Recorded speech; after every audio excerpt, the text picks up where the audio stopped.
आज लोकशाहीर अन्नाभाऊ साठे जी की जयंती के अवसर पर मैं मेरे चुनाव क्षेत्र में जो उत्सव समिति ने अच्छा कार्यक्रम रखा है उसके लिए मैं आज उपस्थित रहा हूं। आज सारे लोगों की यही मांग है कि लोकशाहीर अन्नाभाऊ साठे जी के कार्य कर्तृत्व से एक समाज परिवर्तन का काम हुआ था और लोकशाहीर अन्नाभाऊ साठे जी के स्मरण में एक अच्छा हॉल बनना चाहिए, एक अच्छा मेमोरियल बनना चाहिए।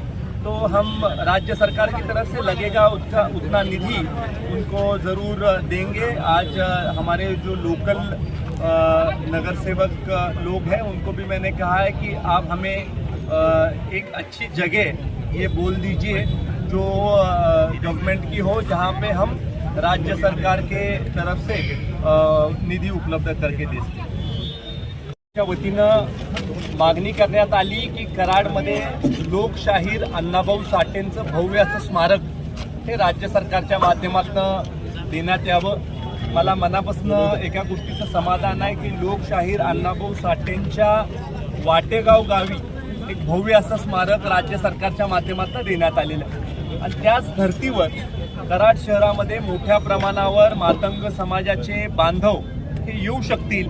त्यांना एक भव्य असं स्मारक जिथं ते येऊन एक नवीन ऊर्जा त्यांना त्या स्मारकाला भेट दिल्यानंतर येईल अशा प्रकारचं स्मारक।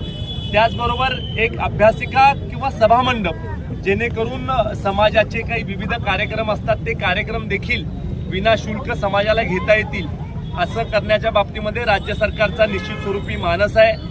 योग्य ती जागा जर का लोकप्रतिनिधींनी नगरसेवकांनी मला सुचवली तर निश्चित स्वरूपी आपण त्याला लागेल तेवढा निधी हा राज्य सरकारच्या माध्यमातून देऊ आणि खऱ्या अर्थानं समाजाला एकत्रित करण्याचा हा एक प्रसंग असतो। हे एक चांगल्या पद्धतीचं कार्य या उत्सव समितीच्या माध्यमातून होतं, याला सुद्धा ऊर्जा असता येईल।